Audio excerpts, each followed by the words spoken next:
જય શ્રી કૃષ્ણ, જય માતાજી મિત્રો। 12મું ધોરણ પૂરું થતાં જ રચનાના માતા પિતાને તેના લગ્નની ચિંતા થવા લાગી। ગામડામાં છોકરીઓના લગ્ન જલ્દી થઈ જાય છે। તેઓ વિચારી રહ્યા હતા કે જો કોઈ સારું ઘર પરિવાર મળી જાય તો જલ્દીથી તેના હાથ પીળા કરી દે। રામસિંહજી મનમાં એ જ વિચારી રહ્યા હતા કે ત્યારે જ તેમના એક સંબંધીનો ફોન આવ્યો। ફોન ઉપાડતા જ તેમણે કહ્યું, તમે રચના દીકરીના લગ્નની વાત કરી રહ્યા હતા ને? મારી નજરમાં એક ખૂબ જ સારો સંબંધ છે। છોકરો સારો ભણેલો ગણેલો છે અને તેનો પરિવારનો ધંધો છે। છોકરાના કાકા કાકીને રચના દીકરીનો ફોટો ગમી ગયો છે। તેઓ તમને બધાને મળવા માંગે છે।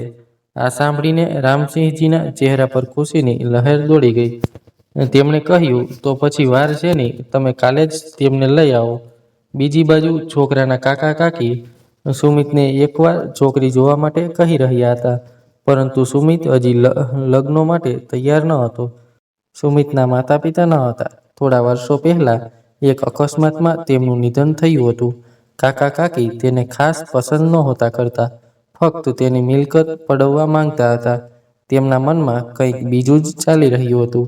તેઓ વિચારી રહ્યા હતા કે ગામડાની ઓછી ભણેલી ગણેલી છોકરી આવશે તો તે તેમના કામમાં વધારે દખલ નહીં કરે।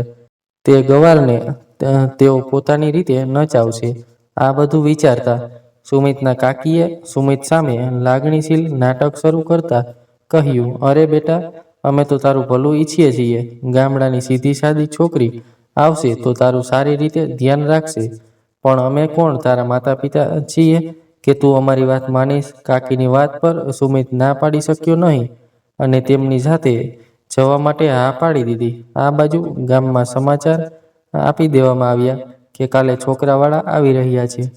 તો રચનાના ઘરે પણ જોરશોરથી તૈયારીઓ શરૂ થઈ ગઈ। બીજા દિવસે સુમિત અને તેના કાકા કાકી રચનાના ઘરે પહોંચી ગયા અને છોકરીને જોતા જ તેમણે પસંદ કરી લીધી અને સંબંધ પાકો કરી જલ્દી જ લગ્ન મુહૂર્ત પણ કઢાવી લીધું। 15 દિવસ પછીના લગ્ન નક્કી કરી દેવામાં આવ્યા। આ બધું આટલું જલ્દી થતું જોઈને સુમિતના મનમાં થોડું શક થઈ રહ્યો હતો કે અચાનક કાકા કાકીને આટલો પ્રેમ કેમ ઉભરાઈ રહ્યો છે અને તેઓ લગ્ન માટે આટલા ઉત્સુક કેમ થઈ રહ્યા છે? કંઈક તો ગડબડ છે, તેણે વિચાર્યું। જોત જોતામાં 15 દિવસ વીતી ગયા। લગ્ન ગામડામાં સાદાઈથી થઈ ગયા। રચના એકવાર સાસરે આવી તો સસરાની જ થઈને રહી ગઈ। મા બાપે પણ કોઈ ખબર ન લીધી। ભાઈ ભાભી તે પોતે પોતપોતાના જ મસ્ત રહેતા હતા। બીજી તરફ રચનાને પણ સુમિત તરફથી એટલું પ્રેમ અને માન મળી રહ્યું હતું અને પોતાના અભ્યાસને કારણે તેને વધારે યાદ પણ આવતી નહોતી, પરંતુ બીજી તરફ સુમિતના કાકા કાકીના મનમાં કંઈક અલગ જ ખીચડી પાકી રહી હતી। સુમિતના ઓફિસે ગયા પછી કાકીએ રચનાને હેરાન કરવાનું શરૂ કરી દીધું। તે જ્યારે પણ વાંચવા બેસતી ત્યારે તેને કોઈને કોઈ કામના બહાને ઉઠાડી દેતી। આખો દિવસ બસ તેને કામમાં જ રોકી રાખતી, જેના કારણે રચના વાંચી શકતી નહોતી અને સાંજે થાકીને સૂઈ જતી। એક દિવસ સુમિતે રચનાને પૂછ્યું, તું ઠીક તો છે ને? તારી તબિયત સારી નથી લાગતી, વાંચતી પણ નથી દેખાતી તો? રચનાએ તેને બધું જ જણાવી દીધું કે તમારા ઓફિસે ગયા પછી કાકી કામવાળી પાસે કામ નથી કરાવતા, મારી પાસે કરાવે છે। આ સાંભળીને સુમિતને ખૂબ ગુસ્સો આવ્યો। તેણે કહ્યું, તે અત્યાર સુધી જણાવ્યું કેમ નહીં? ચાલ, તારી પેકિંગ કર, હવે આપણે આ ઘરમાં નહીં રહીએ તો પછી ક્યાં જઈશું? રચનાએ સવાલ કર્યો। તો સુમિતે કહ્યું, ઓફિસ પાસે આપણો એક બીજો બંગલો છે, આપણે ત્યાં રહીશું। બીજા દિવસે સવારે જ સુમિતે કોઈને કંઈ પણ કહ્યા વગર રચનાને લઈને ત્યાંથી ચાલ્યો ગયો। કાકા કાકી બસ તલપાપડ થઈને રહી ગયા। હવે તેઓ બંને ત્યાં સારી રીતે રહેવા લાગ્યા, પરંતુ ભગવાનને કદાચ કંઈક બીજું જ મંજૂર હતું। એક દિવસ સુમિતને ઓફિસમાં કામ કરતી વખતે અચાનક માથામાં દુખાવો થવા લાગ્યો અને ખાંસી સાથે લોહી નીકળ્યું। આ જોઈને સુમિત ગભરાઈ ગયો। મને આ શું થઈ ગયું? આવું તો પહેલાં ક્યારેય નથી થયું। સુમિતનો ખૂબ સારો મિત્ર હતો જે તેની સાથે જ ઓફિસમાં કામ કરતો હતો। તેણે સુમિતની આવી હાલત જોઈ તો બોલ્યો, શું થયું સુમિત? તબિયત સારી નથી કે શું? ચાલ ડૉક્ટરને બતાવીએ. તો સુમિતે કહ્યું, કંઈ નથી થયું, કદાચ કામનું દબાણ વધી ગયું છે. ઊંઘ પણ પૂરી નથી થઈ. આરામ કરીશ તો ઠીક થઈ જશે. પણ આમ કેમ તને લોહી નીકળી રહ્યું છે? સંજય કહ્યું. તો સુમિત બોલ્યો, ના, હું ઠીક છું. તું ચિંતા ન કર. અહીં કોઈને આવવા ના દઈશ. હું આરામ કરીશ. ઠીક છે, તું આરામ કર. હું હમણાં જ આવું છું. એમ કહીને સંજય ત્યાંથી ચાલ્યો ગયો. થોડા જ દિવસો થયા કે સુમિતને પોતાના શરીરમાં ખૂબ નબળાઈ લાગવા લાગી. ક્યારેક ક્યારેક નાક-મોંમાંથી લોહી નીકળવા લાગતું. તો તેણે વિચાર્યું, મારે ડૉક્ટરને બતાવી દેવું જોઈએ. વાત કદાચ કંઈક બીજી છે. તે પોતાના મિત્ર સંજયને લઈને હોસ્પિટલ માટે નીકળી ગયો. ડૉક્ટરે ચેકઅપ પછી કહ્યું કે સુમિતે સવારમાં મોડું કરી દીધું છે. સાફ સાફ જણાવો ડૉક્ટર સાહેબ, મને શું થયું છે? મને ટેન્શન થઈ રહ્યું છે, સુમિતે ગભરાઈને કહ્યું. તો ડૉક્ટરે કહ્યું, ખરેખર વાત એ છે કે તમને બ્લડ કેન્સર થયું છે અને તે પણ લાસ્ટ સ્ટેજ પર છે. આ સાંભળીને સુમિત હેરાન થઈ ગયો. તેને કંઈ સમજ નહોતી આવી રહી કે તે શું કહે. ત્યારે સંજયે કહ્યું, તમે આ શું કહી રહ્યા છો ડૉક્ટર સાહેબ? કંઈ પણ મત બોલો. એકવાર ફરીથી રિપોર્ટ ચેક કરો. તમને કદાચ કોઈ ગેરસમજ થઈ છે. ના, મને કોઈ ગેરસમજ નથી થઈ. તેમની પાસે બસ થોડા દિવસો છે. તેઓ આરામ કરે અને પોતાનું ધ્યાન રાખે, ડૉક્ટરે કહ્યું. તો સુમિતના મિત્ર સંજયે કહ્યું, ડૉક્ટર, અમે અહીંથી બહાર ક્યાંક બીજે બતાવી શકીએ છીએ જ્યાં તેની સારી સારવાર થઈ શકે. આજકાલ કોઈ બીમારી એટલે મોટી નથી જેની કોઈ સારવાર ન હોય. અમે વિદેશમાં બતાવી શકીએ છીએ. સંજય ગભરાઈને પૂછ્યું. તો ડૉક્ટરે કહ્યું, ચોક્કસ સારવાર છે, પણ તે શરૂઆતમાં હોત તો પણ શક્ય થઈ શકત. પણ આઈ એમ સોરી, તે તેમના આખા શરીરમાં ફેલાઈ ગયું છે. તમે ગમે ત્યાં ટ્રીટમેન્ટ લો, તેની સારવાર એ જ છે જે હું તમને જણાવી રહ્યો છું. અને બધું ભગવાનની મરજી છે. અમે તો અમારું કામ કરી રહ્યા છીએ. દવા દુઆ બંને લાગે છે. હું દવા આપી રહ્યો છું. તમે દુઆ કરો કે તેઓ જલ્દી ઠીક થઈ જાય. મેં તેમની સામે બધી વાતો એટલા માટે જણાવી છે કારણ કે સુમિતનું માનસિક રીતે તૈયાર થવું ખૂબ જરૂરી છે. God bless you Sumitji. હિંમત રાખો. દુનિયામાં ચમત્કારો પણ ઘણા થાય છે. બસ આ ટ્રીટમેન્ટ આજથી શરૂ કરો. સુમિતનું તો માથું ફરી રહ્યું હતું. તેને સમજાતું ન હતું કે તે શું કરે અને શું ન કરે. સંજય હિંમત કરીને તેને ઓફિસ લઈ ગયો કારણ કે તે હજી ઘરે જવાની સ્થિતિમાં ન હતો. ઓફિસમાં સંજય તેને કેબિનમાં બેસાડ્યો, પાણી પીવડાવ્યું. સુમિત, બધું ઠીક થઈ જશે. આજના સમયમાં દરેક બીમારીની સારવાર છે. તું પણ ઠીક થઈ જશે. ટેન્શન ના લે. આટલું સાંભળતા જ સુમિત સંજયને ગળે વળગીને ધ્રુસકે ધ્રુસકે રડી પડ્યો. કેમ સંજય, કેમ મારી સાથે જ આવું કેમ થયું? મેં કોઈનું શું બગાડ્યું જે ભગવાન મારી સાથે આવું કરી રહ્યો છે? પહેલા મારા માતા પિતાને છીનવી લીધા અને હવે આ બીમારી. મારી ઉંમર જ શું છે? હજી 25 વર્ષનો તો થયો છું. હજી જોયું શું છે મેં? સુમિત બસ રડ્યા કરતો હતો. સંજય પણ શું કહે, સાચું તો કહી રહ્યો હતો. સુમિત, હજી તેણે જોયું શું હતું? સંજય, મને કંઈ થઈ ગયું તો રચનાનું શું થશે? તો તે હજી નાની છોકરી છે. તેની પણ તો જિંદગી હજુ શરૂ થઈ છે. બધું ખતમ થઈ જશે. જણાવ સંજય, હું શું કરું? મારે હજી જીવવું છે. મમ્મી પપ્પાના ગયા પછી રચના સાથે હસવાનું બોલવાનું શરૂ કર્યું હતું. જિંદગી થોડી સારી લાગવા લાગી હતી. સુમિત ઘણો સમય સુધી રડ્યો. હવે સંજય તને દવા ખવડાવી જેના કારણે થોડા સમયમાં સુમિતને ઊંઘ આવી ગઈ. સંજય ખૂબ ચિંતિત હતો. તેને પણ ચેન નહોતું આવી રહ્યું. લગભગ 2 કલાક પછી સુમિત ઊંઘમાંથી ઉઠ્યો. હવે તે ઘણો ગંભીર અને શાંત હતો. તેણે મનમાં એક નિર્ણય લીધો જે તેણે પૂરો કરવાનો હતો. હવે સુમિત અને સંજય ઘર માટે નીકળી ગયા. સુમિત જ્યારે ઘરે પહોંચ્યો ત્યારે રચનાને જોઈને તેની આંખોમાં વિનાશ આવી ગઈ, પરંતુ તેણે આંસુ વહેતા રોકી લીધા. તે પોતાની બીમારી વિશે રચનાને હજી જણાવવા નહોતો માંગતો. જ્યાં સુધી છુપાવી શકું છુપાવી લઉં, નહીં તો તે હમણાંથી જ દુઃખી થઈ જશે, તે મનમાં વિચારી રહ્યો હતો. ત્યારે જ રચનાની નજર સુમિત પર પડી. અરે, તમે આવી ગયા. ત્યાં કેમ ઊભા છો? જલ્દી આવી જાઓ. મને ખૂબ ભૂખ લાગી છે. જમી લઈએ, હું તમારી જ રાહ જોતી હતી. રચનાનો અવાજ સાંભળીને સુમિત જાણે ભાનમાં આવ્યો. તે તેની સામે દુઃખી થવા નહોતો માંગતો. હસતા હસતા બોલ્યો, હા ચાલ, હું ફ્રેશ થઈને આવું છું. તું જમવાનું પીરસ, આપણે બંને સાથે જમીએ. જમ્યા પછી રચના તો સૂઈ ગઈ, પરંતુ સુમિતની આંખમાં ઊંઘ ન હતી.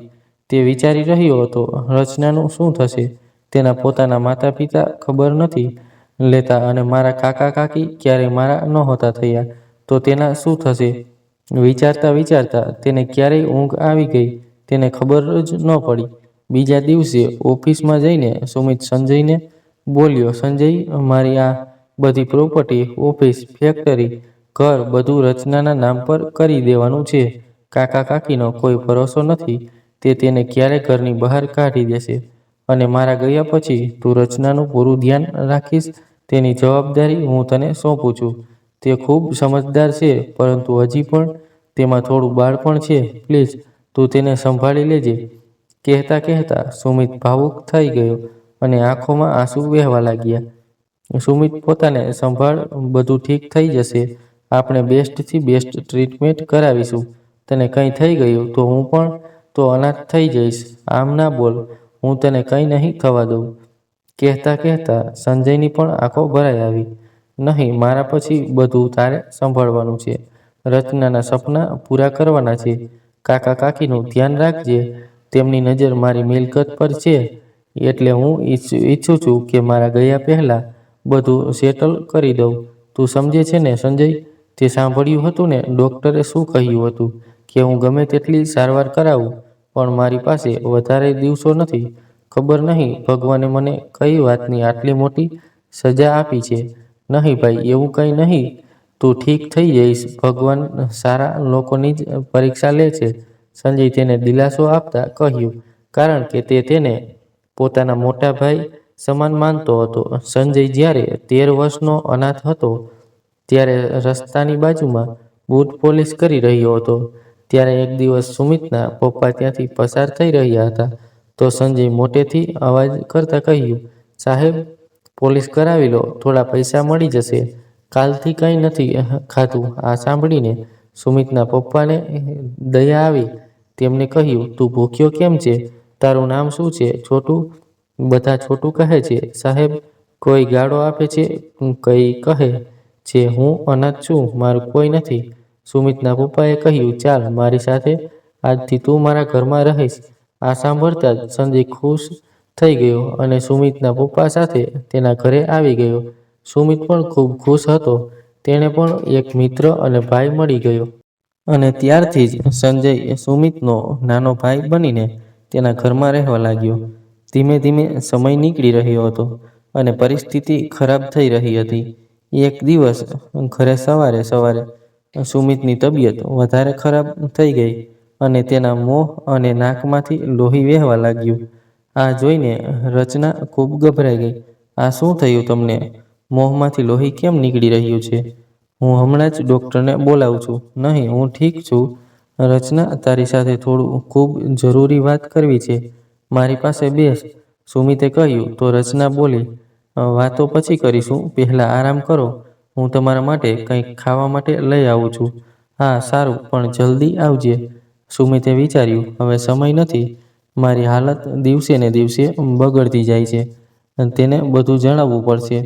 હવે વધારે છુપાવી શકતો નથી. રચના ચા અને થોડો નાસ્તો લઈને આવી અને બોલી, તમે ડૉક્ટરને બતાવી લો. તમારી તબિયત સારી નથી. થોડા દિવસોથી તમે નબળા પડતા જાઓ છો. રચના, મારી વાત ધ્યાનથી સાંભળ. હું તને ખૂબ જરૂરી વાત જણાવવાનો છું. પ્લીઝ તું ધીરજ રાખજે. રચના, મને ખૂબ મોટી બીમારી થઈ ગઈ છે, જેની સારવાર હવે શક્ય નથી. હું થોડા દિવસોનો મહેમાન છું. મને બ્લડ કેન્સર થયું છે. તું સાંભળી રહી છે ને? તો રચના હસતા હસતા બોલી, કેમ સવાર સવારમાં મજાક કરો છો? આવું તો તમે ક્યારેય નથી કરતા. રચના, હું મજાક નથી કરી રહ્યો. હું સાચું કહું છું. મજાક નથી કરી રહ્યો. તો ડરાવી રહ્યા છો? શું હવે મને તમારાથી ડર નથી લાગતો? તેને લાગ્યું કે સુમિત તેને ચીડવી રહ્યો છે. આ વખતે સુમિત મોટેથી બોલ્યો, રચના, હું જૂઠું નથી બોલી રહ્યો. જે કહું છું તે ગંભીરતાથી સાંભળ. હંમેશા બાળપણ સારું નથી લાગતું. હવે તારી જવાબદારીઓ સમજ. સુમિત આવું કહેવા નહોતો માંગતો, પણ તેને ખબર હતી કે રચના આમ નહીં સાંભળે. સુમિતના આવું બોલતા જ રચના ડરી ગઈ, કારણ કે સુમિતે ક્યારેય તેની સાથે આવી વાતો નહોતી કરી. પછી સુમિતે પ્રેમથી તેનો હાથ પોતાના હાથમાં લઈને કહ્યું, "સોરી રચના, હું આમ બોલવા નહોતો માંગતો, પણ તું સાંભળી રહી નહોતી." રચના, હું મજાક નથી કરી રહ્યો અને ના તો તને ડરાવી રહ્યો છું. આ વાત બિલકુલ સાચી છે કે હું બીમાર છું અને મને કેન્સર થયું છે. તે પણ લાસ્ટ સ્ટેજ પર છે. ડૉક્ટરે કહ્યું છે કે હવે તેની સારવાર શક્ય નથી. તે મારા આખા શરીરમાં ફેલાઈ ગયું છે. મારી પાસે થોડા દિવસો છે. ખબર નહીં કેટલા. આજકાલ પરમ દિવસ આટલું કહેતા જ સુમિત ભાવુક થઈ ગયો અને તેની આંખોમાંથી આંસુ વહેવા લાગ્યા.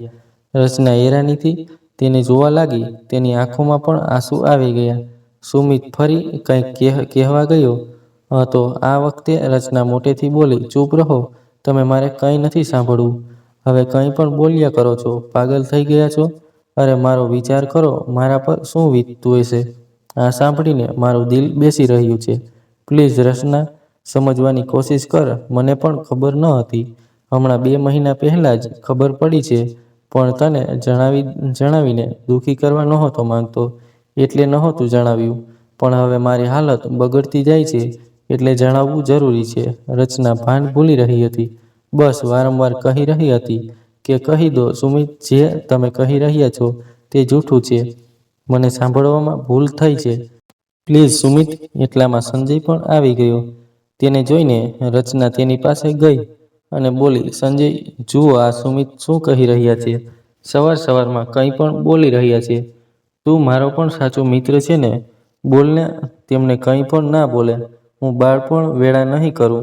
મારી જવાબદારી પણ સારી રીતે નિભાવીશ અને ભણીશ, પણ પછી તો કોઈ ફરિયાદ નથી ને? તમને બોલો સુમિત." સંજય સુમિત તરફ જોયું તો તેણે ઈશારાથી જણાવ્યું કે મેં બધું જણાવી દીધું છે રચનાને. સુમિતનો ઈશારો સમજતા જ સંજય રચનાને પાણી પીવડાવ્યું. પછી બોલ્યો, "તમે ઠીક છો?" તો તેણે ધીમેથી હા માથું હલાવ્યું. બીજી તરફ સુમિત બારી તરફ ફરીને ઊભો રહી ગયો. તેની આંખોમાંથી સતત આંસુ વહી રહ્યા હતા. તે રચનાની આ હાલત જોઈ શકતો ન હતો. જેના દિલમાં એક એ વાત હોય કે તેની જિંદગીના થોડા શ્વાસ જ તેની પાસે છે અને હજી તો તેના જીવનની શરૂઆત જ હતી. તેના દિલમાં શું વીતી રહ્યું હશે? સંજયે કહ્યું, "જુઓ રચના, મારી વાત ધ્યાનથી સાંભળો. તમે સમજદાર છો. જે કહી રહ્યો છે તે સાચું છે. હવે આ સમય પોતાની જાતને સમજાવવાનો છે. તેની પાસે જેટલો સમય છે તેમાં આપણે તેને જેટલો ખુશ રાખી શકીએ તેટલો રાખીશું. હું જાણું છું આ સમય આપણા બધા માટે ખૂબ મુશ્કેલ છે. તે જે કહી રહ્યો છે તે સમજો." રચના, તે તો ઠીક છે સંજય, પણ તમે તો મોટામાં મોટા ડૉક્ટરને જાણો છો. બધી જગ્યાએ તમારી ઓળખાણ છે. દેશ વિદેશમાં. તમને લઈને ચાલો ને પ્લીઝ. હું તેમના વગર રહી શકતી નથી." ત્યારે સુમિતે કહ્યું, "રચના, ગભરાઈશ નહીં. સંજય મારો સારો મિત્ર છે. મારા પછી તે તમારું ધ્યાન રાખશે. આ ઘર, ફેક્ટરી, ઓફિસ, આખી પ્રોપર્ટી મેં તારા નામે કરી દીધી છે. તારે ક્યાંય જવાની જરૂર નથી. અહીં રહીને જ તારો અભ્યાસ પૂરો કરજે. બોલ, કરીશ ને?" આવું કહેતા સુમિતની આંખો ફરી ભરાઈ આવી તો રચના પણ સુમિતને ગળે વળગીને ધ્રુસકે રડવા લાગી. સંજય બંનેને પાણી પીવડાવ્યું અને બોલ્યો, "સુમિત, હું તમને એ કહેવા આવ્યો હતો કે હવે તમે ઓફિસ નહીં આવો. ઘરે રહીને આરામ કરો." કહીને સંજય ઓફિસ ચાલ્યો ગયો. હવે સુમિત ઘરે જ રહેતો. ઓફિસનું બધું કામ સંજય સંભાળતો અને ઘરે રચના જીવ ઉપર આવીને સુમિતની સેવા કરી. પરંતુ નિયતિને કોણ બદલી શકે? 1 મહિનો પણ ન થયો અને એક દિવસ લોહીની ઉલટી સાથે સુમિતના શ્વાસની દોર હંમેશા માટે તૂટી ગઈ.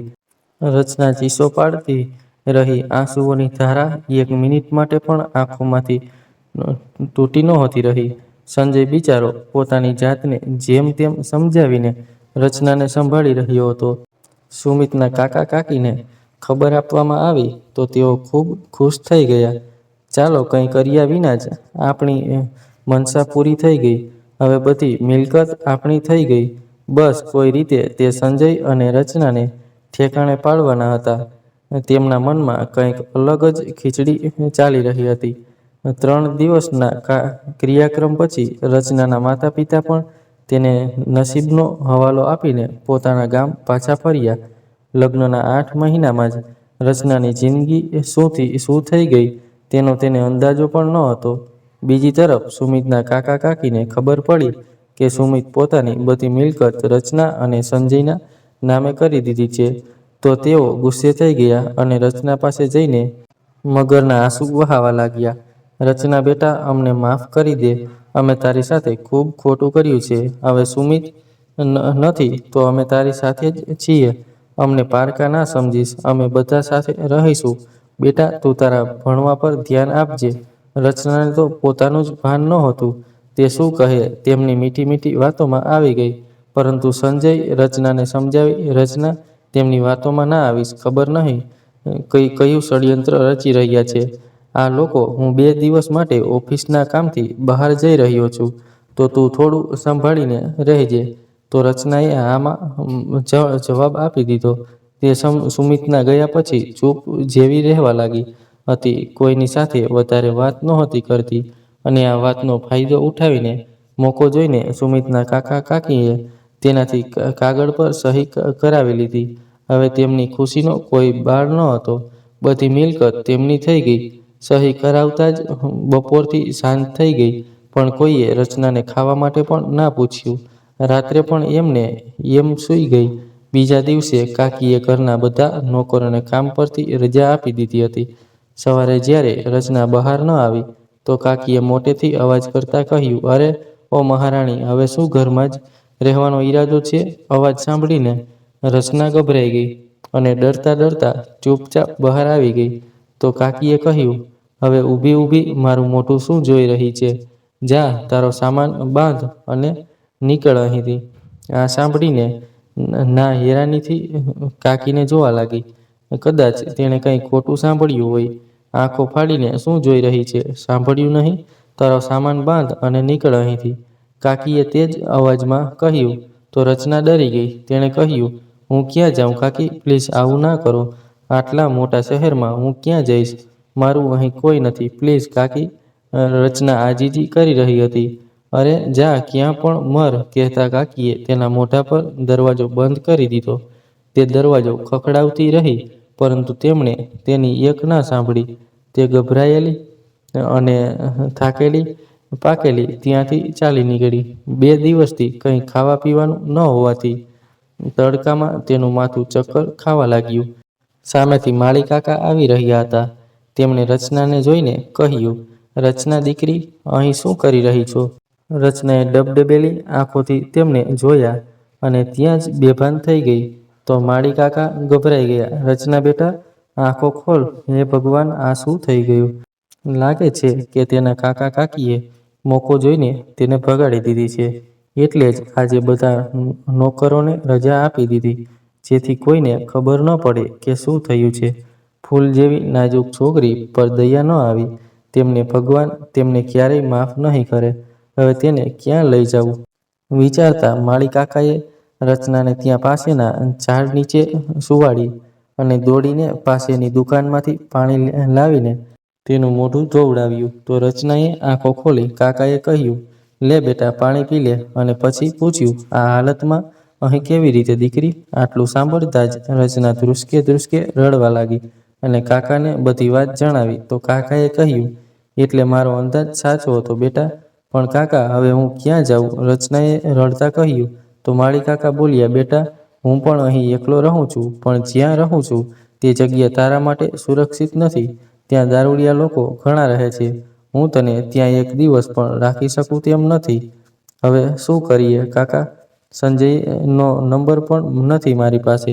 તમે એવું કરો કાકા, મને મારા ગામની બસમાં બેસાડી દો. સારું બેટા, ચાલ, હું બસમાં બેસાડી દઉં. એ સારું રહેશે. તારા માતા પિતા પાસે જતી રહીશ. કહેતા માળી કાકા રચનાને બસ સ્ટેન્ડ લઈ ગયા અને તેને તેના ગામની બસમાં બેસાડીને બાજુની મહિલાને કહી દીધું કે દીકરીનું ધ્યાન રાખજો. રચનાને બસમાં બેસાડીને માળી કાકા પાછા આવી ગયા. બીજી તરફ જ્યારે રચના ગામ પહોંચી તો આટલા દિવસો પછી ગામમાં આવીને આંખો ભરાઈ આવી. ધીમે ધીમે પોતાના ઘર તરફ ચાલવા લાગી. તો કેટલાક લોકોએ રચનાને જોઈને મોઢું ફેરવી લીધું, તો કેટલાક બબડવા લાગ્યા, આ અપશુકનિયાળ હવે અહીં કેમ આવી છે? કહો તો વર્ષ પણ લગ્ન કરીને નથી થયું અને પોતાના પતિને ખાઈ ગઈ. મનહૂસ ક્યાંકની કેટલીક વાતો રચનાના કાનમાં પડી રહી હતી. તેમ છતાં તે નીચું મોઢું કરીને ચૂપચાપ ચાલી રહી હતી. ગામના લોકોએ કહ્યું, ચાલો જઈએ, આઈ કેમ આવી છે? કહેતા તે બધા લોકો રચનાની પાછળ પાછળ આવી ગયા. રચના જેવી જ પોતાના ઘરે પહોંચી, રચનાની મા શારદાજીએ જોયું કે રચના આવી છે. તેની પાછળ જોયું તો ગામવાળા ઊભા હતા. માએ કહ્યું, દીકરી બેસ, એકલી આવી છે કે કોઈ બીજું પણ છે? તો રચના પોતાની માને ગળે વળગીને ધ્રુસકે ધ્રુસકે રડવા લાગી અને બોલી, માં, હવે હું અહીં જ રહીશ. કાકીએ મને ઘરેથી કાઢી મૂકી છે. ગામના લોકોએ સાંભળ્યું તો ભડકી ઉઠ્યા, હા, તો કાઢશે જ ને. આ અપશુકનિયાળને કોણ પોતાના ઘરમાં રાખશે? કાઢો. અને ગામમાંથી ક્યાં છે એના બાપુજી? બોલાવો એમને. રચનાના પિતા ખેતરે હતા. તેમને ખબર પડી કે રચના આવી છે તો દોડતા ઘરે આવ્યા, કારણ કે તેમને અંદાજો હતો કે ગામવાળા શું કહેશે. ઘરે આવ્યા તો જોયું કે ઘરની બહાર ભીડ લાગી છે. લોકોએ કહ્યું, રામસિંહ, અમે એને અહીં રહેવા નહીં દઈએ. કાઢો હમણાં જ અહીંથી. રામસિંહજી તેમની વાતોને અવગણીને રચના પાસે આવ્યા અને પૂછ્યું, બેટા, અહીં કેવી રીતે આવી? તો શારદાજીએ બધું જણાવી દીધું કે એનું બધું છીનવીને સાસરીવાળાઓએ ઘરેથી કાઢી મૂકી છે. તો રામસિંહજીએ ગામવાળાઓને કહ્યું, એ ક્યાં જશે બિચારી? હજી એની ઉંમર જ શું છે? થોડી તો દયા ખાવ. ફૂલ જેવી દીકરી સાથે અનર્થ થઈ રહ્યો છે. તો ગામવાળાઓએ કહ્યું, રામસિંહભાઈ પોતાના ગામના રીત રિવાજો ભૂલી ગયા? શું શરૂઆતથી જ થાય છે કે વર્ષની અંદર એક પતિનું મૃત્યુ થઈ જાય તો એને સાદા કપડામાં માથું મુંડાવીને કોઈ તીર્થ સ્થળના આશ્રમમાં મોકલી દેવામાં આવે છે? આજે પોતાની દીકરીની વાત આવી તો ભૂલી ગયા નહીં? તો સૌથી આગળ તમે જ રહેતા હતા. રામસિંહજી ચૂપ થઈ ગયા. સાચું તો કહે છે આ લોકો. આજ પહેલા સૌથી આગળ હું જ તો રહેતો હતો. છતાં રામસિંહજીએ એકવાર ફરી પ્રયત્ન કરતા કહ્યું, આટલી નાની ઉંમરમાં અમે એને ક્યાં મોકલીએ? તમે લોકો વિચારો તો. ગામવાળાઓએ કહ્યું, એ બધું તમને નથી ખબર. હવે નિર્ણય સરપંચ જ કરશે. ગામના મુખ્ય સરપંચને બોલાવવામાં આવ્યા તો તેમણે કહ્યું, જુઓ રામસિંહ, આપણા ગામનો નિયમ તો શરૂઆતથી જ એવો રહ્યો છે કે કોઈ વર્ષની અંદર વિધવા થઈ જાય તો એને ગામમાં રહેવા દેવામાં નથી આવતી. આપણા ગામમાં નાની ઉંમરમાં જ લગ્ન કરી દેવામાં આવે છે. તો કોઈ એકના કારણે નિયમ તો નહીં બદલાય ને? રામસિંહજી કશું ના બોલી શક્યા, કારણ કે ગામમાં મુખીનો નિર્ણય અંતિમ નિર્ણય હોય છે.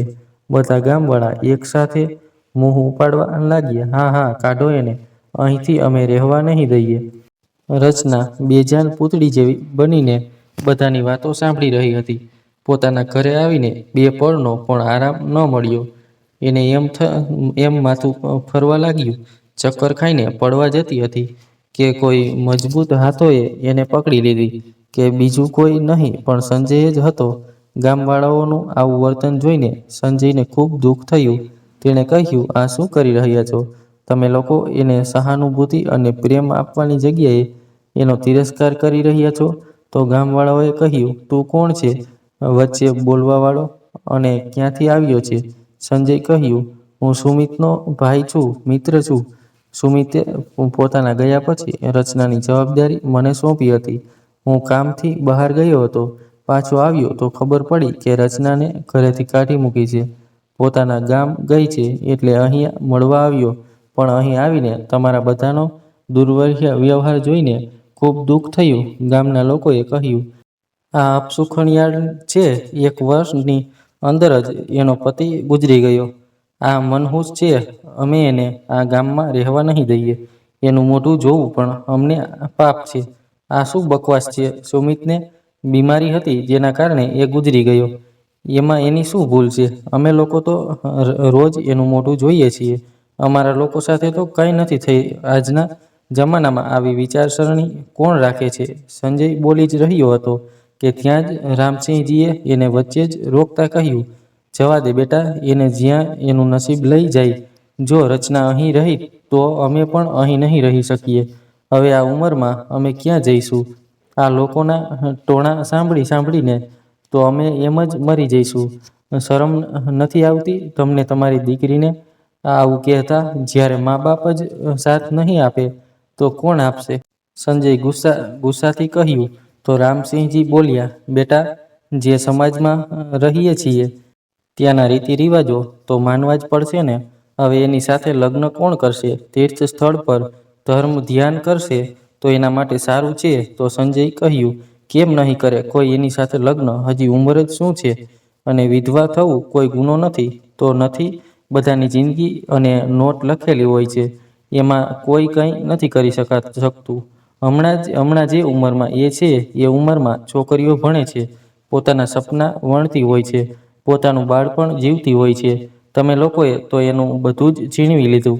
અહીં તો મોતથી પણ બદતર સજા સંભળાવવામાં આવી રહી છે. તો ગામવાળાઓએ કહ્યું, ઓ શહેરી બાબુ, તમે અમને પ્રવચન ના આપો, તમારી વકીલાત તમારી પાસે રાખો, અમને અમારું કામ કરવા દો. તો સંજયે કહ્યું, સારું કામ કરી રહ્યા છો તમે લોકો. જીવતા જાગતા માણસને વગર ગુનાએ સજા આપી રહ્યા છો. ખૂબ સારો ન્યાય છે. શું વિધવા થઈ જવાથી માણસ નથી રહ્યો? તો શું એની લાગણીઓ અને ઈચ્છાઓ મરી જાય છે? અરે ભાઈ, એમને પણ સમાજમાં જીવવાનો અધિકાર છે, ફરીથી પોતાની જિંદગીમાં રંગ ભરવાનો અધિકાર છે. આજે અમને આ સ્થિતિમાં લાવનાર પણ તમે લોકો જ છો. એમને ભણાવી ગણાવીને પોતાના પગ પર ઊભા કરો, જેથી વિપરીત પરિસ્થિતિઓમાં કોઈનો સહારો ન લેવો પડે. હવે ગામ અને શહેરમાં કોઈ અંતર નથી, ફરક છે તો માત્ર વિચારનો. સાસરીવાળા આવો દુર્વ્યવહાર કરે તો માની પણ લઈએ, પણ તમે લોકો તો પિયરવાળા છો. તમારી દીકરી છે, તેનું ઘર છે. હવે તમે લોકો જ કહો, જ્યારેથી રચના અહીં આવી છે એનું મોઢું જોવાથી કોનું અમંગળ થયું છે અને કયું અપશુકન થઈ ગયું? એટલે પોતાની વિચારસરણી બદલો, માનવતા બતાવો. કોઈને દયા ના આવી કે 20 વર્ષની છોકરી ક્યાં જશે, શું કરશે? ત્યારે રચનાના ભાઈએ કહ્યું, તમે કોણ છો જે આ રીતે આટલું જ્ઞાન આપી રહ્યા છો? અરે, તમને કહીશ તો તમે એની સાથે લગ્ન કરશો, એને અપનાવશો? મોટા આવ્યા સહાનુભૂતિ વેચનારા. વાતો કરવી સરળ છે પણ નિભાવવી ખૂબ મુશ્કેલ છે. તો સંજયે કહ્યું, હું રચનાને અહીંથી લઈ જવા જ આવ્યો છું. સુમિતે મને કહ્યું હતું એમને ભણાવી ગણાવીને કાબિલ બનાવવી, જેથી પોતાના પગ પર ઊભી રહી શકે. અને તેમનો સાથ હંમેશા આપવો રચના ઈચ્છે છે તો હું એની સાથે લગ્ન કરવા પણ તૈયાર છું. વિધવા વિવાહ કોઈ પાપ કે ગુનો નથી. કોઈની જિંદગીમાં એની મરજીથી અને ખુશીઓ આપવી, એમાં રંગ ભરવો, એમનો સાથ આપવો ખોટું તો નથી. સરકારે પોતે વિધવા પુનઃલગ્નને માન્યતા આપી હતી અને હવે તો સરકાર પણ આવા લોકોને કલ્યાણી નામથી સંબોધે છે. અને વિધવાઓ માટે અનેક પ્રકારની કલ્યાણી યોજનાઓ ચલાવવામાં આવી રહી છે. જ્યારે સરકાર જ આટલું વિચારે છે તો આપણે કોણ હોઈએ છીએ કોઈની જિંદગીનો નિર્ણય લેનારા? એનું દુઃખ નથી વહેંચી શકતા, સહાનુભૂતિ નથી આપી શકતા, ભાવાત્મક ભાવ નથી રાખી શકતા, તો ઓછામાં ઓછો અત્યાચાર તો ના કરો, દુર્વ્યવહાર તો ના કરો. તમે કેવા મા બાપ છો ભાઈ, જેમને લોકોના કહેવાથી પોતાની દીકરી, પોતાની બહેનનું દુઃખ દેખાતું નથી? એમને દીકરીથી વધારે સમાજ, જ્ઞાતિ અને એમના નિયમ કાનૂન વધારે જરૂરી છે. પણ કહેવાય છે ને, લોકોની વિચારસરણી બદલવી એટલી સરળ નથી હોતી. એમને પોતાના વર્ષો જૂના બનેલા નિયમો વધારે જરૂરી છે, ખાસ કરીને ગામડાઓમાં. એમ કહીને સુમિતે રચનાને કહ્યું, ચાલ રચના, શું તું મારી સાથે ચાલીશ? રચના તો પોતાની સુદબુદ્ધ ખોઈ બસ એક ઈંટ ટસે બધાની વાતો સાંભળી રહી હતી. એને કંઈ સમજમાં નહોતું આવી રહ્યું કે એની સાથે શું થઈ રહ્યું છે. એક દુર્ઘટનાએ એનું જીવન જ બદલી નાખ્યું હતું. માન મર્યાદાઓની આગળ લોહીના સંબંધો પણ બદલાઈ ગયા. કોઈ કોઈનું પોતાનાથી વધારે. આજે એક પારકો મારા માટે ઊભો છે એ વિચારે જ રહી હતી કે ત્યારે જ સંજય ફરીથી કહ્યું, શું વિચારી રહી છે રચના? શું સુમિતનું સપનું પૂરું કરવા મારી સાથે નહીં ચાલે? હા સંજય, ચાલ, જરૂર ચાલીશ. અહીં છે જ કોણ મારું? મારા પોતાનાઓએ તો મને મારવા માટે છોડી દીધી. એમ કહેતા રચનાએ એક નજર ગામવાળાઓને અને પોતાના ઘર પરિવારને જોઈ અને સંજય સાથે ગાડીમાં બેસી ગઈ અને ક્યારેય પાછા ન આવવા માટે ત્યાંથી ચાલી ગઈ. ગામડાઓ અને પરિવારના લોકો ચૂપચાપ એને જતી જોઈ રહ્યા. શારદાજી અને રામસિંહજીની આંખોમાંથી આંસુ વહી નીકળ્યા. એ પણ પોતાના નિયમ કાનૂનમાં બંધાયેલા હોવાથી કંઈ કરી ના શક્યા, કારણ કે આજ પહેલા આવા નિર્ણયો રામસિંહજી આગળ વધીને કરતા હતા. એ મનમાં જ વિચારવા લાગ્યા કે કદાચ મને કોઈની આહ લાગી હશે, ત્યારે જ આજે આ સ્થિતિ મારી સાથે થઈ છે. મારા કર્મોની સજા મારી દીકરીને મળી છે. ગાડીમાં રચનાએ કહ્યું, સંજય, હું ક્યાં જઈશ? તો સંજય બોલ્યો, મારા ઘરે ચાલીશ અને બીજે ક્યાં જઈશ? સંજય, હું તારા ઘરે રહીશ. તને કંઈ થઈ ગયું તો? તું પણ એવું વિચારે છે? રચના, તારા કારણે બધું થયું છે. આટલું લાંબુ ચોડું ભાષણ હું તારા ગામવાળાઓને આપી આવ્યો છું, તો પણ તારા મગજમાં કંઈ નથી ઘૂસ્યું? છે એવું વિચારે છે? સંજય પ્રેમથી સમજાવતા બોલ્યો, જો રચના, સુમિતની બીમારીની ખબર અમને છેલ્લી અવસ્થા ખબર પડી, એનો મતલબ એ કે આ બીમારી પહેલાથી જ પોતાના મૂળિયા જમાવી ચૂકી હતી અને તારા લગ્નને હજી 7-8 મહિના જ તો થયા છે. કેન્સર એકદમ સહેલી અવસ્થામાં નથી થતું. સુમિત પોતાના પ્રત્યે બેદરકાર હતો એટલે એણે સમયસર ધ્યાન ના આપ્યું. અરે, ક્યારેક તો ખાવા પીવા માટે પણ મારે યાદ દેવડાવવું પડતું હતું, નહીંતર પોતાના કામમાં જ ડૂબેલો રહેતો. ત્યારે જ તો એટલી નાની ઉંમરમાં બિઝનેસમાં આટલી સફળતા મેળવી હતી. એનું નામ દેશ વિદેશમાં ચાલે છે. એટલે તમે તમારી જાતને દોષ ના આપો. અને જે થઈ ગયું એ પાછું પણ નહીં લાવી શકાય. હવે સુમિતની ખુશી માટે આપણે ખુશ રહેવાનું છે, એનું સપનું પૂરું કરવાનું છે. બનીને તમારે એનો બિઝનેસ સંભાળવાનો છે. વાતો કરતા કરતા એ ક્યારે ઘરે પહોંચી ગયા એ ખબર જ ના પડી. ઘરે પહોંચીને સંજયે કહ્યું, રચના, હવે તું અહીં આરામથી રહી શકે છે. માળી કાકાને કહી દેજે, કારણ કે હવે માળી કાકા આપણી સાથે જ રહેશે. આપણે કાકાના ઘરે કામ કરવાનું છોડી દીધું છે. તો રચનાએ હામાં માથું હલાવ્યું. ધીમે ધીમે સમય વીત્યો. ત્યારે રચનાએ પણ પોતાનો પૂરો સમય ભણવામાં લગાવવાનું શરૂ કરી દીધું. સંજય એને પણ બિઝનેસ શીખવાડી દીધો. હવે બંને મળીને સુમિતના બિઝનેસને ઊંચાઈઓ સુધી લઈ ગયા. હવે એમનો ઉદ્દેશ્ય કાકા કાકી પાસેથી એનું બધું પાછું મેળવવાનો હતો, જે એમણે ધોકાથી લીધું હતું. એમણે કાકા કાકી વિરુદ્ધ કોર્ટમાં છેતરપિંડીનો કેસ દાખલ કર્યો. જે વકીલને કાકાએ ખરીદ્યો હતો પોતાના નામે મિલકત કરાવવા માટે, એ જ વકીલે બધું એમની વિરુદ્ધ સાક્ષી આપી દીધું, જેનાથી કાકા કાકી ને સજા થઈ શકે. એમને ફેક્ટર, ઓફિસ, ઘર બધું પાછું મળી ગયું છે. સુમિતે રચના અને સંજયના નામે કર્યું હતું. રચના અને સંજય પોતાની મહેનત અને લગનથી સુમિતના બિઝનેસને એક અલગ જ મુકામ પર પહોંચાડી દીધો. આજે રચના પણ ખૂબ ખુશ હતી, કારણ કે એણે પોતાનું અને સુમિતનું સપનું પૂરું કરી બતાવ્યું. હવે બંને મળીને ગામની બહાર એક વિધવા આશ્રમ ખોલ્યો, જેથી જેનું કોઈ ના હોય એમને અહીં આશ્રય મળે અને દરેક પ્રકારની સુખ સુવિધા મળે.